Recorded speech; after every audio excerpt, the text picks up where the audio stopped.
بسم اللہ الرحمن الرحیم۔ السلام علیکم۔ اگر کوئی شخص چاہتا ہے کہ آخرت کے اندر اس کو حضور اکرم صلی اللہ علیہ وآلہ وسلم کی شفاعت میسر ہو، اور اگر کوئی شخص چاہتا ہے کہ ہر مصیبت سے اس کو نجات ملے اور اللہ تعالیٰ اس کی تمام حاجتوں کو پورا فرما دے، تو اس کو چاہیے اس ماہ مبارک ربیع اول کے اندر اس درود شریف کی کثرت کرے۔ انشاءاللہ اللہ تعالیٰ حضور صلی اللہ علیہ وآلہ وسلم کی شفاعت بھی نصیب فرمائیں گے، مصیبتوں سے نجات بھی ملے گی اور تمام حاجتیں اس کی پوری ہوں گی۔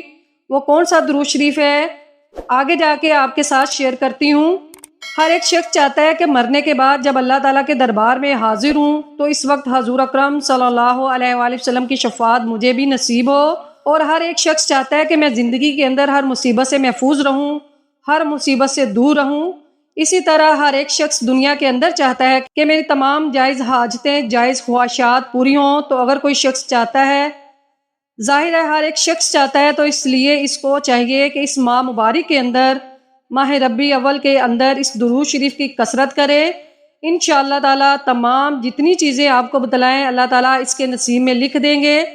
وہ کون سا درود شریف ہے آپ کی اسکرین کے اوپر آ رہا ہے تاکہ آپ کو یاد کرنے میں آسانی ہو۔ بسم اللہ الرحمن الرحیم۔ اللہم صلی علی محمد وانزلہ المقعد المقرب عندک یوم القیامہ۔ یہ چھوٹا سا درود شریف ہے۔ اس درود شریف کی روزانہ ایک تسبیح آپ نے پڑھنی ہے۔ بہترین وقت درود شریف کو پڑھنے کا فجر کے بعد ہے اور مغرب کے بعد ہے، لیکن اگر دن کے کسی بھی ٹائم پڑھیں تو اس کو پڑھ سکتے ہیں، اور ایک دفعہ پڑھ کے حضور اکرم صلی اللہ علیہ وآلہ وسلم کی ذات اقدس کو ہدیہ کریں، اور ہاتھ اٹھا کے اللہ تعالیٰ سے دعا کریں کہ یا اللہ آخرت کے اندر رسول اکرم صلی اللہ علیہ وآلہ وسلم کی شفاعت نصیب فرمائے، ہر مصیبت سے محفوظ فرمائے، تمام میری حاجتیں پوری فرمائے، تو اللہ تعالیٰ اس کی تمام دعاؤں کو قبول فرمائیں گے انشاءاللہ۔